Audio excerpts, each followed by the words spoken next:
안녕하십니까. 오늘은 성경은 사형 제도를 지지하는가에 대해서 살펴보고자 합니다. 내가 이번 설교를 마무리하기 직전 미국의 텍사스 주는 1976년 대법원에 의해 사형 제도가 부활이 되었고 그 후 500번째 사형을 집행했다라는 것을 알게 됐습니다. 이것은 다른 모든 주를 합친 것은 3분의 1이 넘는 수입니다. 아마도 그것에 대한 반증으로 로저 올슨은 2013년 7월 3일 사형제도라는 이단을 제목으로 블로그를 썼습니다. 올슨은 어떤 의미로 이것을 썼을까요? 그는 다음과 같이 설명합니다. 이에 대해 숙고한 나의 의견은 적어도 오늘날 미국에서 알려지고 행해지는 형태의 사형제도가 그리스도인들이 지지하다 하면 이단이 된다는 것입니다. 이것은 인간에 의한 구원적 폭력이라는 신화를 수용한 것으로서 폭력적 보복을 금한 예수의 윤리에 위배된다. 이것은 전적으로 반박의 여지가 없이 사랑과 정반대된다. 또한 오늘날 미국에서 진행되는 대로라면 이것은 명백하게 부당하다라고 표현합니다. 그는 여기서 멈추지 않습니다. 기독교회가 사형제도를 옹호하는 구성원들에 어떻게 반응해야 하는지에 대해서 기록합니다. 나는 모든 기독교회가 사형제도에 반대하는 것을 보다 더 적극적이어야 한다고 믿는다. 적어도 그것이 기독교 신앙과 양립할 수 없다고 선언하고 그것을 공개적으로 믿는 구성원들은 일종의 치리를 해야 한다. 꼭 추방은 아니더라도 적어도 이들이 그것을 교회에서 가르치지는 못하도록 해야 한다. 그리고 그것을 행하는 이들, 곧 적극적으로 추구하고 참여하는 이들은 기독교로부터 추방되어야 한다라고 말합니다. 이 문제에 대한 우리의 접근은 성경 관련 본문들을 주의 깊게 분석하는 것으로부터 시작되어야 합니다. 먼저 사형제도를 옹호하기 위해 물샐 틈 없이 완벽한 해석적 주장을 펼칠 수는 없다는 사실을 솔직히 인정하는 것이 중요합니다. 하지만 나는 성경이 과거에 이것의 합법성을 인정했고 지지했다고 믿습니다. 우리가 현재 무엇을 해야 하는가는 매우 중요한 문제입니다. 첫 번째, 관련된 성경 본문에 대해서 알아봅니다. 창세기 9장 5절로 6절에서부터 시작해 봅시다. 이렇게 기록되어 있습니다. 내가 반드시 너희의 피 곧 너희의 생명의 피를 찾으리니 짐승이면 그 짐승에게서 사람이나 사람의 형제면 그에게서 그의 생명을 찾으리라. 다른 사람의 피를 흘리면 그 사람의 피도 흘릴 것이니 이는 하나님이 자기 형상대로 사람을 지으셨음이니라 라고 나옵니다. 여기서 몇 가지 질문을 제기할 수 있습니다. 먼저 창세기 9장 6절은 사실의 진술인가 아니면 신적 명령인가? 이것은 예견인가 아니면 지시인가? 살인의 결과가 어떠할지에 대한 예측인가 아니면 사형제도에 대한 신적 승인인가? 히브리어 문법은 두 가지 견해를 모두 허용합니다. 이것이 단순한 예견이었다면 본문의 핵심은 살인범에 대한 신적 보복은 자연스럽게 이루어질 것이며 조만간 살인자는 붙잡혀 처벌받게 되리라는 것입니다. 다른 말로 하면 하나님의 섭리는 궁극적으로 그의 심판을 보장한다는 것입니다. 하지만 5절 하반부는 살인범의 생명을 그의 손으로부터 요구하시는 하나님을 이야기합니다. 5절 하반부에서 하나님이 살인범의 생명을 요구하셨다면 6절에서 그것을 행하도록 명령하시는 것은 당연합니다. 이후 제공된 모세의 율법에서도 살인범의 처형은 분명하게 요구됩니다. 경험상 모든 살인범이 실제로 다른 사람에 의해 목숨을 빼앗기는 것은 아닙니다. 따라서 창세기 9장 6절이 살인범들에게 일어날 일에 대한 예견에 불과했다면 이것은 실패한 예견이 됩니다. 사실 많은 살인범이 오랫동안 행복한 삶을 살다가 생을 마감합니다. 이들 모두가 처벌받는 것은 아닙니다. 그렇다면 보다 설득력 있는 결론은 본문이 사형제도를 지시했다는 것입니다. 물어야 할 두 번째 질문은 다음과 같습니다. 이런 명령이 우리가 자유로이 따를 수 있는 양식이나 심지어 보편적 구속력을 갖는 도덕적 책임이라고 믿을 만한 이유가 우리에게 있는가요? 두 가지로 대답해 봅시다. 먼저 이런 명령의 기초는 사람이 하나님의 형상으로 지어졌다는 사실입니다. 어떤 사람을 죽이는 것은 하나님의 모형을 죽이는 것과 마찬가지다 라고 말합니다. 사람은 여전히 하나님의 형상입니다. 따라서 사형제도를 옹호하는 이유는 어떤 문화적 혹은 사회 경제적 현상이 아니라 사람에 대한 보편적 사실과 연결되어 있습니다. 두 번째로 이런 명령은 노아 언약의 일부인데 이 언약은 범주상 보편적으로 민족적 한계를 갖지 않습니다. 9절로 10절을 다시 읽으세요. 노아는 에덴에서 아담이 그랬던 것처럼 인류의 새로운 머리가 되었습니다. 이것은 말하자면 세상의 새로운 시작 곧 재창조였습니다. 두 번째 중요한 본문은 출애굽기 20장 13절의 살인하지 말라입니다. 하지만 이 본문은 몇 가지 이유로 사형제도를 금지하기 위해 사용될 수 없습니다. 살인하다로 번역된 단어는 생명 취함을 뜻하는 몇몇 히브리어 단어 중 하나입니다. 여기서 이것은 살인하다, 죽이다가 아니라 살인하다로 번역되어야 합니다. 이것은 무고한 생명을 불법적으로 취하는 것에 대한 금지입니다. 이 본문이 생명을 취하는 모든 행위를 금하지 않는다는 사실은 하나님이 이스라엘을 명령해 가나안 정복 당시 이들의 원수를 죽이도록 한 사실로부터도 명백합니다. 그리고 우리는 사형제도를 지지한 것이 분명한 출애굽기 21장 12절을 무시할 수 없습니다. 사람을 쳐 죽인 자는 반드시 죽일 것이나 라고 나옵니다. 잠시 다른 이야기를 하자면 모세의 율법에서 많은 경우 사형이 요구되었다는 사실에 주목할 필요가 있습니다. 1. 계획적인 살인 출애굽기 21장 12절로 14절 2. 납치 출애굽기 21장 16절 신명기 24장 7절 3. 부모를 치는 것 출애굽기 21장 15절 이것은 맹렬한 기세로 공격하는 것, 쉽게 말해 누군가를 심하게 때리는 살인 미수에 들어가는 것입니다. 이 구절은. 4. 부모를 저주하는 것 출애굽기 21장 17절 부모의 권위를 거부하고 이들을 말로 경멸하는 것을 말합니다. 5. 거짓된 신에게 제사 지내는 것 우상숭배 출애굽기 22장 20절 6. 마술 마법 출애굽기 22장 18절 7. 안식일을 어기는 것 출애굽기 35장 2절 8. 간음 레위기 20장 10절로 21절 9. 동성애 레위기 20장 13절 10. 근친상간 레위기 20장 11절로 12절 14절 11. 수간 레위기 20장 15절로 16절 12. 인신제사 레위기 20장 2절 13. 신성모독 레위기 24장 11절로 14절 16절 23절 14. 구제불능의 청소년 비행 신명기 17장 12절 21장 18절로 21절 여기서 말하는 것은 10대가 아니라 보다 나이가 있는 청소년입니다. 한 번의 비행이 아니라 굳어버린 성향을 염두에 둔 것이고 그러기에 공개재판에 주목해서 읽으세요. 15. 거짓 예언 신명기 13장 1절로 10절 16. 음행 신명기 22장 20절로 21절 17. 강간 신명기 22장 23절로 27절입니다. 이상의 모든 범죄의 경우 살인을 제외하고 몸값 지불이나 일종의 금전적 재산적 합의를 통해 형벌이 대체될 수는 있었습니다. 여호수아서 35장 31절을 참조하세요.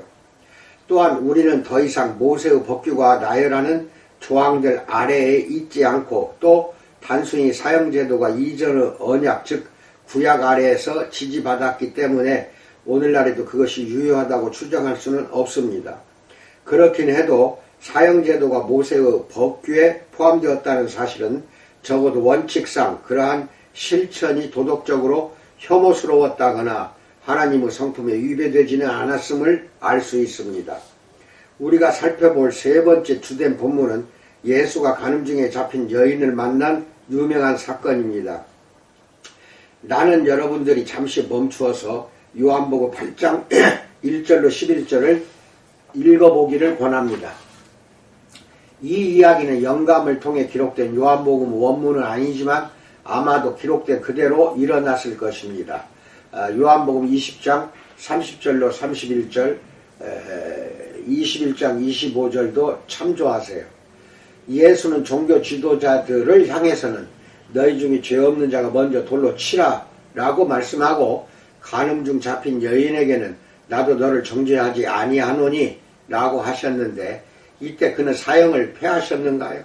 몇 가지를 짚고 넘어가 봅시다. 사건이 일어난 때는 초막절의 마지막 날이었고 7장 2절 37절과 비교하세요. 예루살렘은 순례자들로 북적이었습니다. 남성과 여성 사이 우연한 만남이 간음으로 이어지는 일은 빈번했습니다.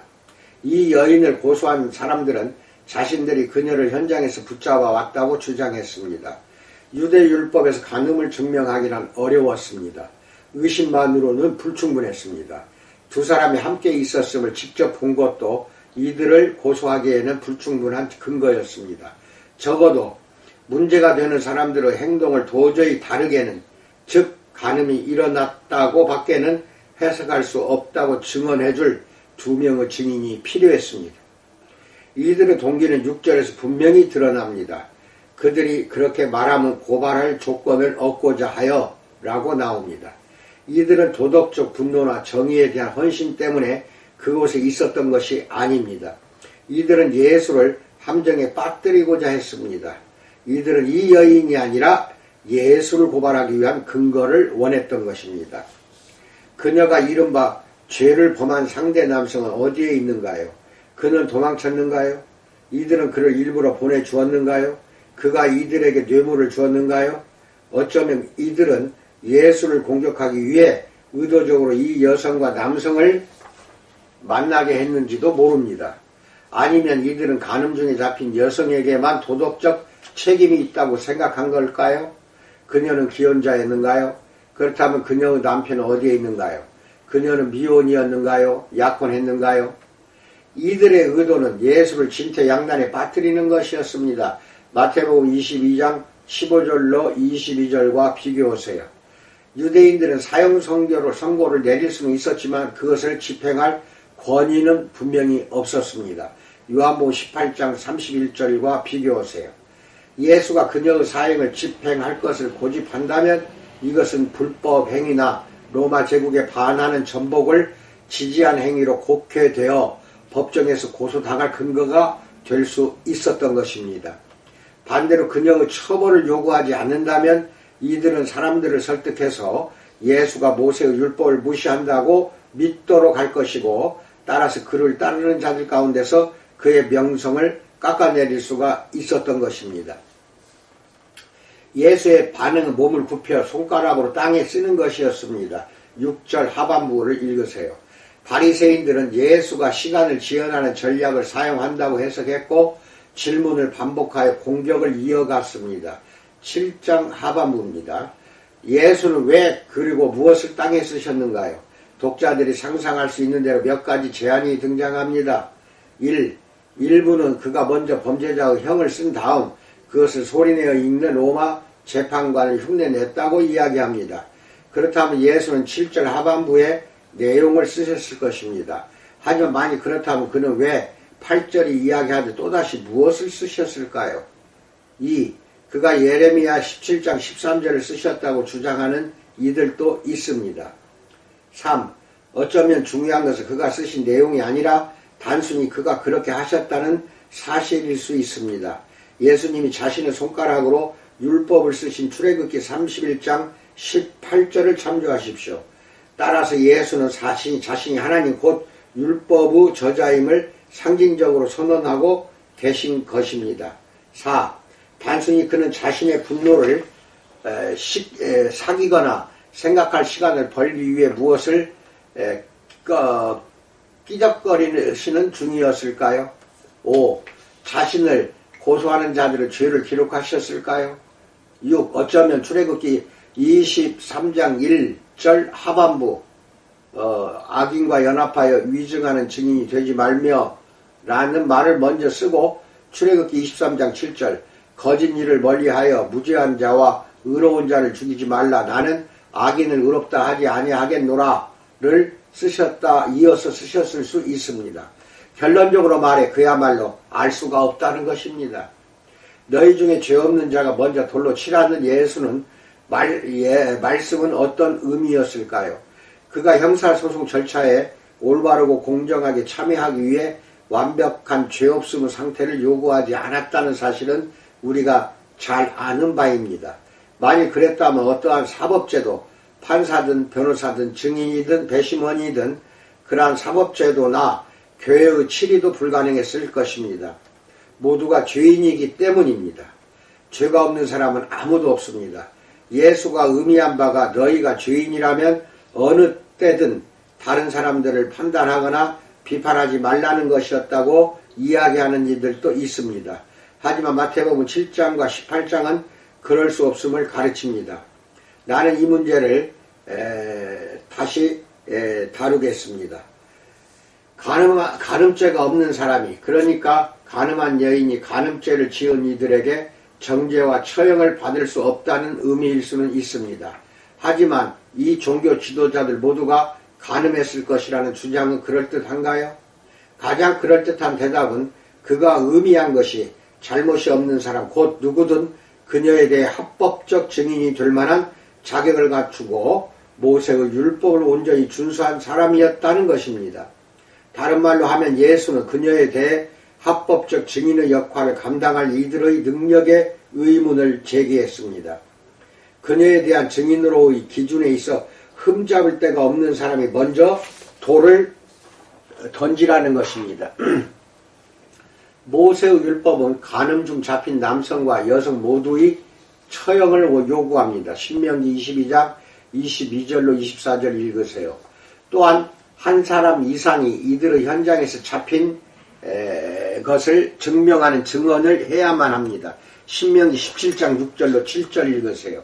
만일 한 사람만이 증인으로 나설 경우 사건은 기각됩니다. 또한 증인들이 첫 번째 돌을 던졌어야 했는데 이는 증인들이 만일 있었더라도 여자를 정죄하는 그 자리에는 없었음을 나타냅니다.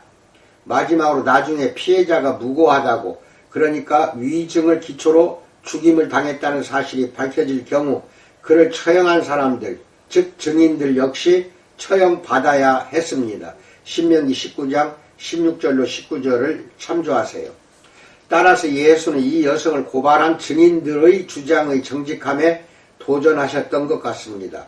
종교 지도자들은 놀라 망신을 당한 채 자리를 떠났다는 것이 9절입니다. 예수는 왜 그녀를 정죄하시지 않았을까요? 10절로 11절 보세요. 주된 이유는 그 역시 증인이 아니었다는 데 있습니다. 하지만 그녀의 죄를 용납하지도 않으셨습니다. 그는 그녀를 자유로이 놓아주는 것으로서 간음을 가벼이 취급하지 않으셨습니다. 그는 여자에게 다시는 죄를 범하지 말라라고 명령하셨습니다. 따라서 만일 예수가 요한복음 8장에서 사형을 폐하셨다면 이것은 살인이 아니라 오직 간음의 경우 그렇게 한 것입니다. 네 번째 본문은 바울이 베스도 앞에서 증언한 내용을 담은 사도행전 25장 11절입니다. 사도는 이렇게 선언합니다. 만일 내가 불의를 행하여 무슨 죽을 죄를 지었으면 죽기를 사양하지 아니할 것이나 만일 이 사람들이 나를 고발하는 것이 다 사실이 아니면 아무도 나를 그들에게 내줄 수 없나이다. 내가 가이사께 상소하노라. 여기서 우리는 세 가지를 살펴볼 수가 있습니다. 먼저 바울은 사실상 죽는 것이 합당한 범죄가 있음을 인정했습니다.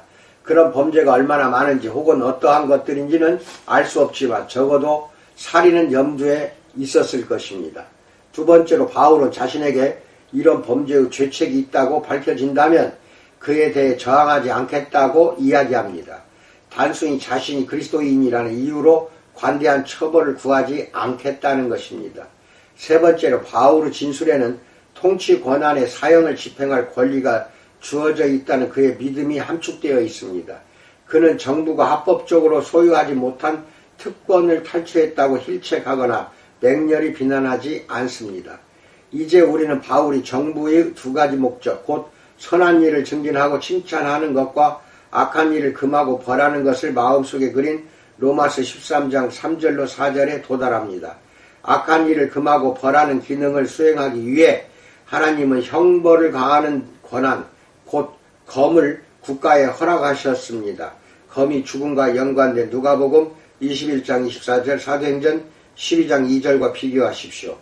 검은 법을 집행하는 국가의 권위뿐 아니라 처형하는 권한을 표시하거나 상징합니다. 두 번째, 사형제도를 실천하는 것에 대한 이의에 대해서 알아봅니다. 1. 사형제도는 범죄에 대한 효과적 제지가 아니다. 이 문제에 대한 통계적 증거는 결정적이지 못합니다. 연구는 논쟁의 양편 모두를 위한 지지를 제공해왔습니다. 더불어 대답이 필요한 질문이 있습니다. 사형을 언도받을 만큼의 중대한 범죄를 저지른 적이 없는 우리를 제지해온 것은 무엇인가? 죽을 수도 있다는 가능성인가? 사형제도가 어떤 살인자를 막아 또 다른 살인을 범하지 못하도록 한다는 점은 분명합니다. 만일 사형이 잠재적 살인자를 제지하지 않는다고 한다면 사형에 반대하는 이들은 다른 형태의 형벌도 범죄자를 제지하지 않는다는 사실을 인정해야 할 것입니다. 이것은 모든 종류의 형벌이 임의적이라는 뜻이 아닐까요? 또한 우리는 사형제도의 주된 목적이 제지가 아니라 정의의 표현이라는 사실을 잊지 말아야 합니다. 마지막으로 만일 유죄를 선고받은 살인자를 처형하는 일이 야만적이라면 살인자의 생명을 구하기 위해 추가적인 생명의 희생을 가능하게 하는 일은 훨씬 더 야만적이지 않습니까? 만일 사형이 또 다른 범죄를 제지한다는 잘못된 생각에 따라 형이 집행된다면 잃게 되는 것은 유죄를 선고받은 살인자들의 생명입니다. 반대로 사형이 또 다른 범죄를 제지하지 못한다는 잘못된 믿음에 따라 그 제도가 폐지된다면 잃게 되는 것은 무고한 사람들의 생명입니다. 따라서 신학적 추정은 차치하고 모든 조건이 그대로라고 할 때 사회 정의는 계획적인 살인에 대한 사형을 유지해야 한다고 제안한다라고 말합니다. 또한 데럴 찰스는 사법제도 안에서의 변화적 추세를 시사하는 어떠한 통계도 원칙적으로 사형제도에 반대하는 사람들을 충분히 설득시키지는 못할 것이다 라고 주장했는데 나는 이에 동의합니다. 다른 말로 하면 사형의 폐지가 살인율의 100% 증가로 규결되었다고 증명된다고 해도 사형에 반대하는 이들은 10중 8구 여전히 그것에 반대할 것입니다. 2. 사형제도는 원수를 갚지 말라는 성경의 경고에 위배된다. 로마서 12장 17절로 21절, 베드로전서 3장 9절. 신자는 자신의 원수를 처형하는 것이 아니라 사랑해야 한다. 마태복음 5장 43절로 44절을 읽으세요. 하지만 상호관계 속에서 개인이 갖는 특권과 공적 정의의 집행 속에서 국가가 갖는 특권 사이에는 성경상의 차이점이 있습니다. 그리스도인들은 개인적 보복을 추구할 수 없지만 국가는 공적 정의를 추구할 수 있습니다. 로마서 12장에서의 개인적 복수의 금지는 로마서 13장의 공적 응징의 지지로 즉각 이어집니다. 3. 사형제도는 잔인하고 유별난 형벌이다. 이러한 논쟁은 잔인하고 유별나다는 용어로 의미하는 바가 무엇인가에 달려 있습니다. 잔인한 이 고통스러운 형벌이라는 의미를 갖는다면 사형제도는 정말로 잔인합니다. 하지만 정의는 특정한 범죄에 대해 형벌의 고통을 가할 것을 요구합니다. 분명 고문은 허용될 수 없습니다. 하지만 모든 형벌은 어느 정도 고통스럽습니다. 유별난이 비논리적인 것을 뜻한다면 우리는 사형제도가 그것이 만들어진 목적을 성취하기 위한 효과적인 수단인가를 묻는 최초의 질문으로 되돌아가야 합니다. 효과적인 수단이라면 이것은 비논리적이지 않습니다. 4. 사형제도는 소수자들과 가난한 자들을 차별한다. 파인버그 형제들이 지목한 것처럼 차별은 사형제도가 도덕적으로 잘못되었다는 사실을 증명하지 않는다. 대신 사형을 공정하게 집행하기 위해 재판 제도를 수정해야 할 필요를 제시한다. 어떤 형벌이든 그것이 집행되는 적절한 혹은 부적절한 방식은 그 형벌 자체로서의 도덕적 옳고 그름에 대해 침묵한다라고 말합니다. 더욱이 최근의 연구로 볼 때 소수자들과 가난한 자들이 사형제도에 있어 차별을 받았는지는 전혀 확신할 수가 없습니다. 5. 사형제도는 무고한 사람이 처형될 가능성을 허용한다. 여기서도 유죄를 선고받은 살인자들이 나중에 무고하다고 밝혀진 사건들은 사형이 그 자체로 잘못된 것임을 입증하지 않습니다. 다만 유죄 증명의 요구가 현재 소송 절차에서 요구하는 것보다 훨씬 더 엄중해져야 한다는 사실을 보여줄 뿐이다 라고 말합니다. 데럴 찰스는 다음과 같이 동의했습니다. 형사법 제도에 오류 여지가 있다는 사실은 부인할 수 없다. 실수는 있을 것이고 이것은 불가피하다. 언급하기에 명백한 이야기지만 현재의 법률 제도 중 어떠한 영역도 0%의 오류 가능성에 입각하여 만들어지지 않았다. 불완전한 제도 속에서 실수할 수 있는 사람들이 공정한 결과를 위해 노력할 뿐이다. 제도의 불완전함을 볼 때 옹호할 수 있는 것은 근원적 원칙을 폐지하는 것이 아니라 법적 적용점을 찾아가는 방식의 개선을 위해 노력하는 것이다. 오류를 추정하는 것은 그 자체로 반박의 여지가 없지만 무게감이 있는 신약의 사도적 가르침으로 반드시 완화될 필요가 있다라고 말합니다. 따라서 통치 권한은 불완전한 제도 속에서도 악을 저지함으로써 하나님의 뜻을 받듭니다. 이것이 로마서 13장에서 바울이 전한 핵심입니다. 참고로 이것은 정신분열증에 걸린 미치광이 즉 네로가 황제의 왕좌의 위에 앉아 있을 때 기록되었습니다. 따라서 현대 서구 문화 속 독실한 폐지론자들이 형사사법제도의 불완전성을 자신들의 견해를 위한 증거로 사용하는 것은 정당하지 못하다라고 말합니다. 6. 사형제도의 요구는 긍휼과 관대한 처분의 성경적 예를 무시한다. 즉 가인과 다윗, 모세는 모두 의도적인 살인을 범했지만 긍휼을 얻었다. 이후 다윗과 모세는 열매 맺는 경건한 삶을 살았다. 구약의 예외적인 경우에서 긍휼을 베푼 것은 하나님이지 사회가 아니었습니다. 하나님으로부터 다른 지시가 있지 않은 이상 국가는 사형제도를 적용할 때 성경의 명령을 따라야 합니다. 7. 그리스도인들이 사형제도를 옹호하는 동시에 낙태와 안락사를 반대한다는 것은 논리적 도덕적으로 모순된다. 그리스도인은 사형제도를 지지하는 동시에 낙태와 안락사에는 반대할 수 있는가? 그렇습니다. 우리가 기억해야 할 사실은 태아와 연로한 자 및 병약한 자들이 죽어 마땅한 일을 범하지 않았다는 것입니다. 유죄를 선고받은 살인자는 그러한 일을 저질렀다는 것입니다. 사형제도는 비평가들이 이야기하는 것처럼 생명의 존엄성에 대한 무시가 아닙니다. 사실 생명의 존엄성에 대한 믿음의 기초에 있습니다. 또한 생명은 성스러운 것이지만 그럼에도 불구하고 박탈될 수 있습니다. 마지막으로 성경은 낙태를 반대하는 동시에 사형제도를 옹호합니다. 따라서 여기에 모순이 있다면 문제는 하나님의 것입니다. 8. 사형제도는 피해자의 구원을 위한 모든 소망을 끊어버린다. 사형제도가 구원받지 못한 이의 구원의 모든 소망을 끝낸다는 것은 사실입니다. 하지만 전쟁과 때로는 자기 방어 역시 그렇습니다.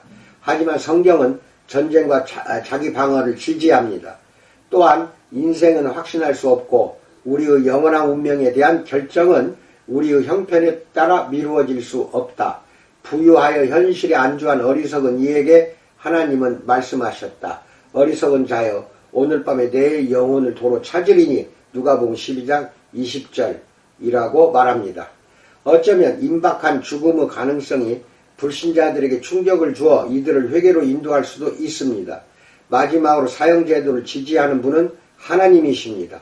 따라서 구원받지 못한 자들과 관련해 어떤 문제가 있다고 한다면 그것은 하나님의 문제이지 우리의 문제가 아닙니다. 9. 예수는 사람을 처형하기 위해 버튼을 누르거나 플러그를 뽑으실까? 이 마지막 이의는 대부분의 사람이 아니요, 예수님은 그렇게 하시지 않을 것입니다 라고 대답할 것으로 추정하는데, 이것은 다음의 결론으로 이어집니다. 따라서 어떠한 그리스도인도 그렇게 해서는 안 된다. 하지만 정말 예수님은 그러지 않으실까요?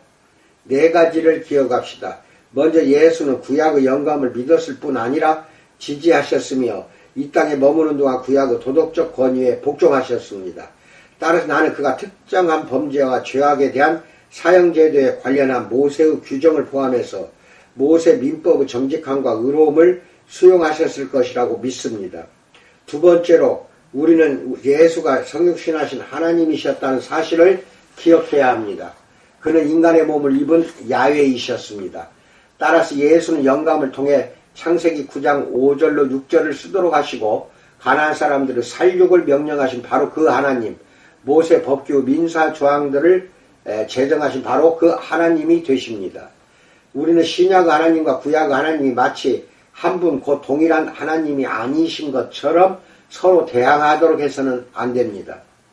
세 번째로 우리의 질문의 대상이신 예수는 그의 재림 때 그의 입으로부터 예리한 검이 나오니 그것으로 만국을 치겠고 친히 그들을 철장으로 다스리며 또 친히 하나님 곧 전능하신 이의 맹렬한 진노의 포도주 틀을 밟을 바로 그 예수이십니다. 계시록 19장 15절 읽으세요.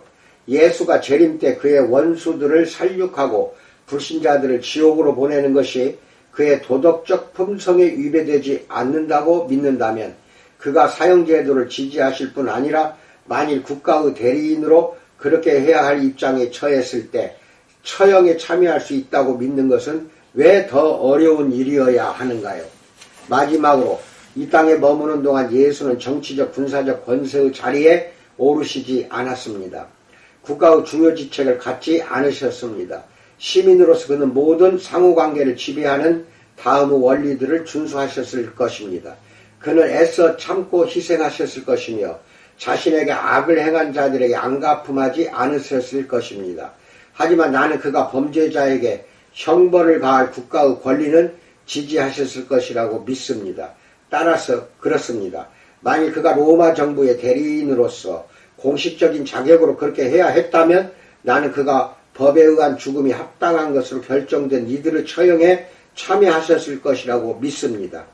그리고 만일 내가 그 입장이 되어 한국 정부의 대리인으로서 혹은 이 경기도의 대리인으로서 공식적인 자격으로 그렇게 해야 한다면 나는 사형에 처할 만큼 중대한 죄를 지은 것으로 공정하게 유죄 판결을 받은 이들의 처형에 참여할 것입니다.